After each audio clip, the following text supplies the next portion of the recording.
அவ 10th முடிச்சா அதுக்கப்புறம் அப்படி நிப்பாட்டிட்டான். அப்ப அவர் நிப்பாட்டிட்டாங்கிறதுனால அந்த மொத்த பணத்தையும் என்ன பண்ணாங்க, இந்த கொரோனாவுக்கு கொடுத்தாங்க. அந்த மாதிரி செயல் செய்யறவங்க இருக்காங்க. இதெல்லாம் என்னது, ஒரு விருப்பப்பட்டு அவங்கதான் செய்யறது இந்த மாதிரி உதவிகள். அதுக்கு அடுத்தது இன்னொன்று என்னன்னா, ஏழை குழந்தைங்க இருக்காங்க பார்த்தீங்கன்னா, டியூஷன் படிக்க முடியாத குழந்தைங்க, காசு கொடுத்து படிக்க முடியாத குழந்தைங்களுக்கு நம்ம ஊருடைய ஒரு டீச்சரை போட்டு, தினேஷ் அக்காவை நான் சொல்லியிருந்தேன். ஏன்னா அவ எடுக்கிற அப்படின்னு சொன்னான், இந்த மாதிரி நான் டியூஷன் எடுக்கிறேன், சரிப்பா நீ காசு வாங்காம எல்லாருக்கும் எழு அப்படின்னு.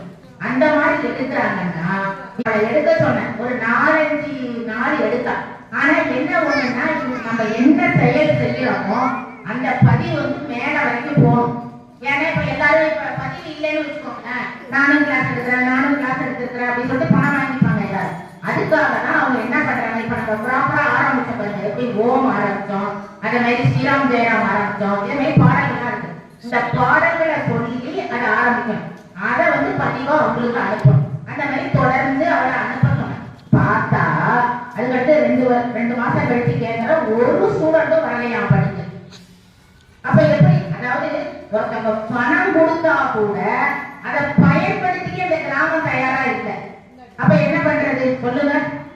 இப்ப நீ எல்லா குழந்தைங்களும் ஈவினிங்ல விளையாடதான் செய்யுது. நான் என்ன சொல்றேன், ஒரு 6 மணி 7 மணிக்கு அவங்க வீட்டுக்கு அனுப்பிச்சா அவங்களோட காசெல்லாம் கொடுக்க சொல்றேன். அவங்க ஃப்ரீயா இருக்க சொல்லியிருக்காங்க.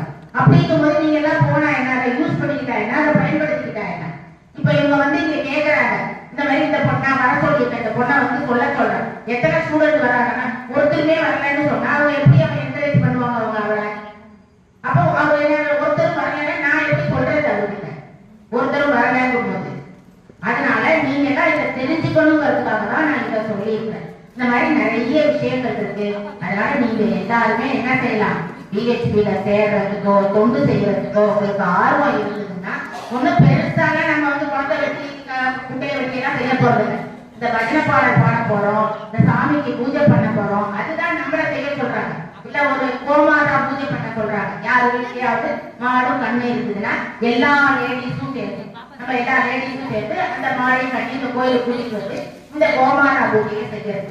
இன்னொன்னு தெரிஞ்சுக்கோங்க, கோமாதா பூஜை பண்ணோம்னா எல்லா தெய்வங்களும், அதாவது என்னது 27 லட்சணங்கள், சிவன், பார்வதி நம்ம வணங்குறோம் பார்த்தீங்கன்னா, அத்தனை அஷ்ட வஸ்துக்கள் எல்லாம் நிறைய இருக்கு.